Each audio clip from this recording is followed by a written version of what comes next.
Melanjutkan part sebelumnya, kini terlihat Seiya yang berada di rumah sakit akibat pertarungan sebelumnya. Tak lama berselang, datang Shiryu dan Sunre yang ingin mengucapkan terima kasih kepada Seiya karena sudah menyelamatkan nyawanya. Lalu Shiryu memberitahu bahwa kemungkinan ada Sen jahat yang berada di stadion dan mengincar jubah emas. Kembali ke stadion, pertarungan dilanjutkan antara Sen Andromeda melawan Sen Unicorn.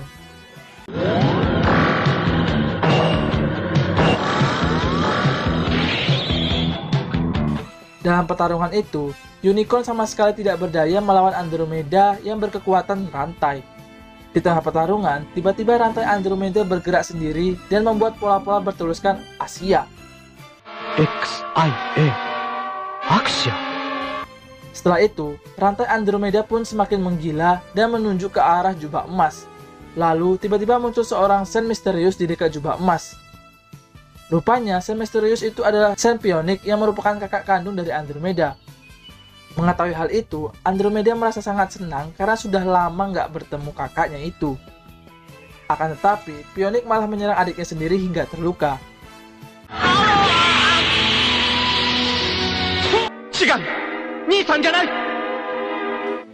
Unicorn yang berusaha membantu pun juga langsung dibuat tidak berdaya oleh Pionik.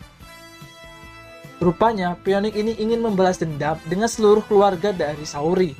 Kemudian diperlihatkan masa-masa kecil para Sen yang sedang berlatih bela diri. Sepertinya mereka ini memang sudah dipersiapkan untuk menjadi seorang Sen di kemudian hari. Lalu terlihat Pionik kecil yang selalu membela adiknya Andromeda yang memang terkenal lemah dan cenderung cengeng. Tak lama berselang, datang pengawal Saori yang kita bisa sebut dengan si botak saja. Lalu, satu persatu di antara mereka pun diminta untuk mengambil kertas yang ada di dalam sebuah kotak. Rupanya, kertas itu berisikan tempat di mana mereka akan berlatih untuk menjadi seorang Saint. Sampai akhirnya, Andromeda mendapatkan tempat di Pulau Kematian yang terkenal mengerikan dan menyiksa.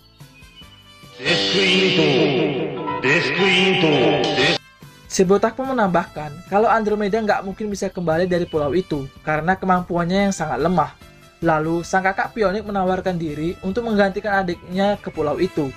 Namun, permintaan itu ditolak oleh si botak karena itu sudah menjadi takdir dari adiknya. Tak lama berselang, datanglah Saori kecil bersama kakeknya yang mengizinkan Pionik untuk menggantikan adiknya. Alih-alih merasa senang, Pionik malah biasa saja dan kemudian pergi. Sepertinya, para anak-anak di sana dipaksa untuk menjadi seorang Sen oleh kakeknya Saori. Namun, belum diketahui maksudnya apa. Kita lanjut dulu lah ya. Setelah itu, terlihat Pionik kecil yang disiksa oleh si botak karena dianggap tidak sopan di depan kakek Saori.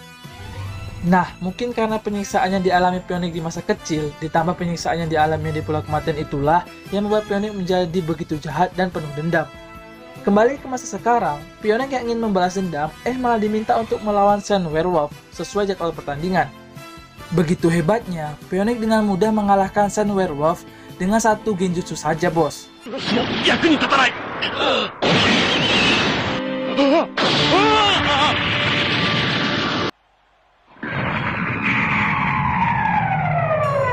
Tak lama berselang, muncul Sen hitam yang rupanya anak buah dari Pionik.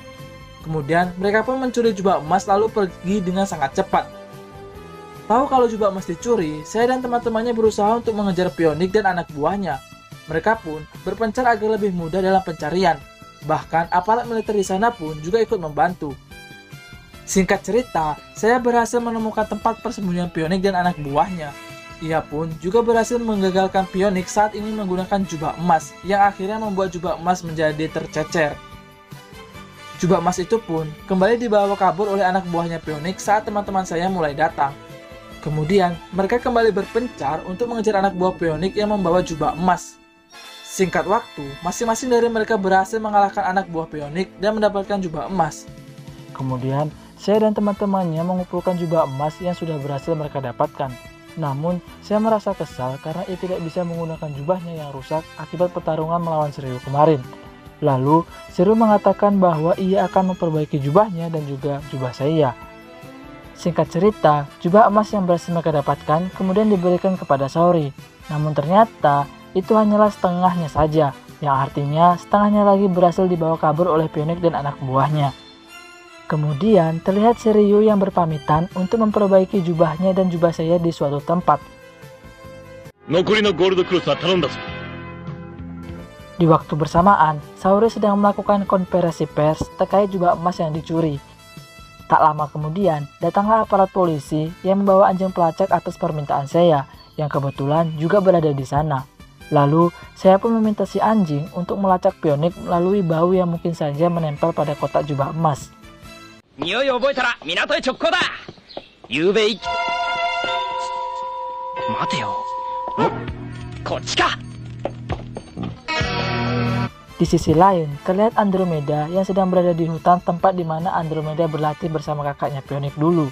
Bahkan, bekas pukulan mereka berdua pun masih menempel di sebuah pohon di sana.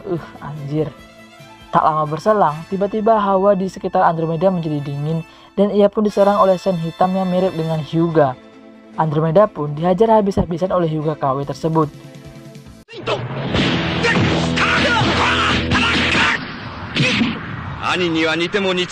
Saat Hyuga KW ingin melakukan fatality, tiba-tiba Hyuga yang asli pun datang bersama dengan Seiya dan juga anjingnya. Lalu Hyuga asli meminta Seiya dan Andromeda agar tidak mengganggu karena ia merasa bahwa itu adalah pertarungannya.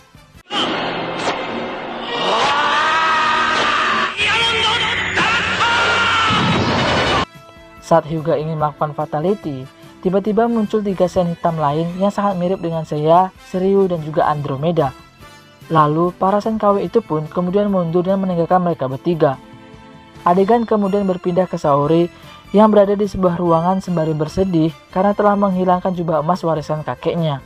Tak lama berselang, muncul arwah dari sang kakek yang meminta Saori agar tidak menyerah dan terus melanjutkan turnamen sesuai tujuan mereka dahulu, untuk membuat garis pertahanan melawan kejahatan saat perang dewa nanti.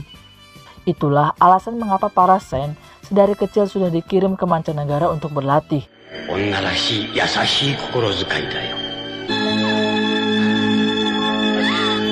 Kembali ke Pionik yang ternyata bernama Ikki, rupanya keempat sen KW tersebut juga merupakan anak buah dari Ikki. Lalu, Ikki membagi jubah emas yang masih tersisa kepada keempat sen KW tersebut agar mempersulit saya dan kawan-kawan untuk mendapatkannya. Pegasus, 確かにウエストお預かりします。返された残り4つのパーツを取り返します。 Keesokan harinya, terlihat Saori yang mendatangi rumah Seiya. Kemudian terjadi momen lucu ketika Saori merasa malu karena melihat Seiya yang tidak memakai baju. Hai.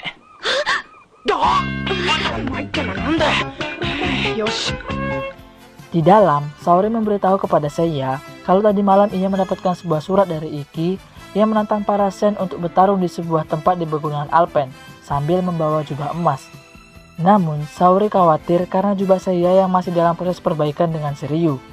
Kemudian, scene berpindah ke Shiryu yang sedang menemui gurunya. Ia mengatakan kalau ia ingin pergi ke suatu tempat bernama Jiamir untuk memperbaiki jubahnya dan juga jubah Seiya. Awalnya, sang guru melarangnya karena sudah banyak para sen yang mati dalam perjalanan ke sana, sehingga tempat itu dijuluki sebagai kuburan para sen. Akan tetapi, Shiryu tidak memperdulikannya dan ingin tetap pergi.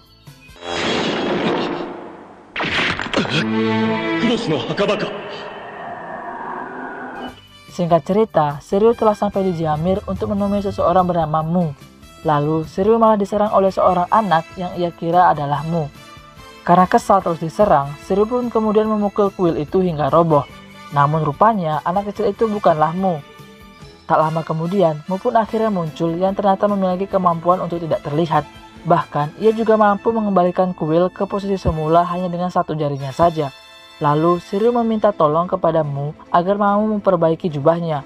Akan tetapi, Mu mengatakan kalau jubah mereka itu sudah mati dan tidak bisa untuk diperbaiki lagi. Satu-satunya cara adalah dengan menghubungkan aura kehidupan Shiryu ke jubah miliknya dan juga jubah Seiya. Dengan konsekuensinya adalah nyawa Shiryu itu sendiri. Di sisi lain, Seiya, Hyuga, dan Andromeda telah pergi ke pegunungan Alpen menggunakan Gojek helikopter.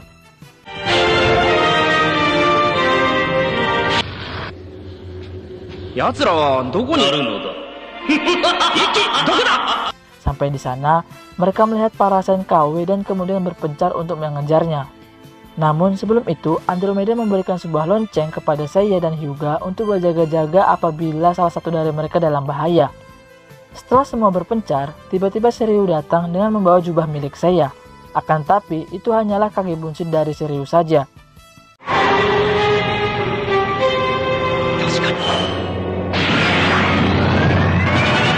Setelah memakai jubahnya, saya menyadari kalau ada orang lain di bawah kotak, yang ternyata seorang anak pada adegan sebelumnya yang rupanya bernama Kiki. Kiki menjelaskan kalau Shiryu lah yang memintanya untuk mengantarkan jubah milik Seiya. Kemudian adegan berpindah seminggu sebelum kejadian itu, di mana Shiryu yang sedang menghubungkan aura kehidupannya ke jubah miliknya dan jubah Seiya, yang ternyata harus menggunakan setengah dari darah yang Shiryu punya. Namun, Shiryu lebih memilih memberikan seluruh dari setengah darahnya itu ke jubah milik Seiya sampai-sampai membuatnya pucat dan kemudian pingsan. Mu yang melihat ketulusan Shiryu kemudian menutup aliran darahnya dan berjanji akan memperbaiki jubah Shiryu dengan cara yang lain. 紫龍は今黄泉の国に通じる扉の前。 Kembali ke masa sekarang, saya meminta Kiki memberikan sisa lonceng kepada Shiryu jika ia datang nanti, dan saya pun kemudian pergi. Di perjalanan, akhirnya saya bertemu dengan Sayakawe dan mereka pun bertarung dengan sangat sengit. Pertarungan itu pun dimenangkan oleh Seiya walaupun harus beberapa kali terkena pukulan dari Sayakawe itu. お前は知るだろう。暗黒流星剣の本当の恐ろしさを。黒い死の恐怖だと。 Saat sedang melanjutkan perjalanan, saya tiba-tiba merasa tubuhnya sangat panas sehingga ia harus membuka jubahnya. Ternyata pukulan dari Sayakawe itu meninggalkan lebam di tubuh saya dan menyebar sangat cepat. Saya yang kehilangan keseimbangan pun kemudian jatuh ke dalam jurang bersama dengan jubah emas yang ia bawa. Adegan berpindah di mana Hyuga yang telah bertemu dengan Hyuga Kawe. Karena sudah mengetahui kemampuan Hyuga Kawe pada pertarungan sebelumnya, Hyuga yang asli pun dapat dengan mudah mengalahkan Hyuga Kawe dengan satu jurusnya saja.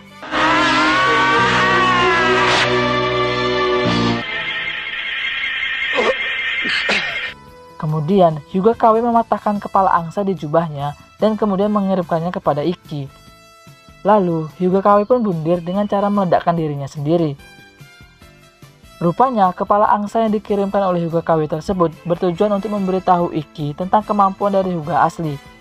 Sementara itu, saya sedang berusaha keluar dari jurang tersebut. Namun, ia gagal dan kembali terjatuh ke dalam jurang sehingga membuat jubah emas kini terdampar di dalam jurang tersebut. Apakah saya bakal selamat?